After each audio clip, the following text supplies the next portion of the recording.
Pemerintah Rusia tidak terima dengan langkah Jepang untuk menempatkan sistem senjata ofensif, termasuk rudal jarak menengah buatan Amerika Serikat di pulau-pulau perbatasan.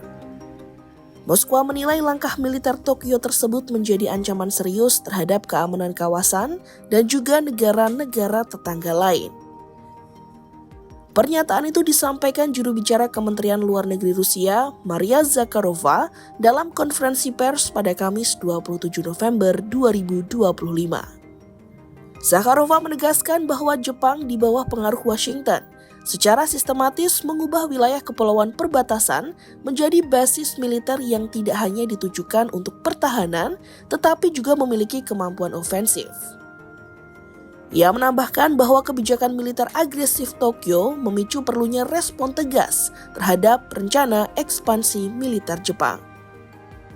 Zakharova juga bilang bahwa Rusia sudah berulang kali memperingatkan Tokyo. Salah satu yang dilakukan Rusia adalah menyampaikan peringatan tegas lewat jalur diplomatik dengan mengirimkan nota terkait.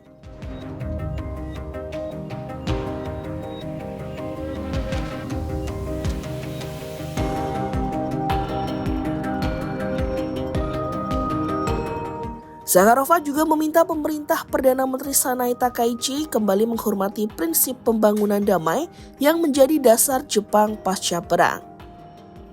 Takaichi sendiri sebelumnya juga sudah diperingatkan Cina untuk menarik pernyataannya soal Taiwan. Namun Takaichi mengatakan bahwa pemerintah Jepang tetap konsisten dengan sikapnya meski ia juga ingin membangun hubungan yang konstruktif dengan Presiden Xi Jinping. その上で、中国につきましては先月末、私と習主席との間で戦略的互恵関係の包括的推進と、建設的かつ安定的な関係の構築という大きな方向性を確認しました。こうした考えに、一切変わりはございません。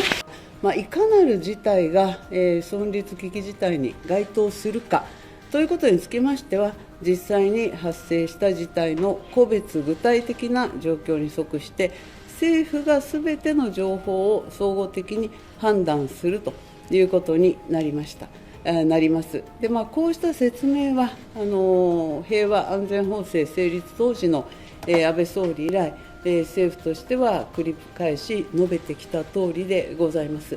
で、私自身もこの答弁を繰り返して申し上げております。政府の立場は一貫しております。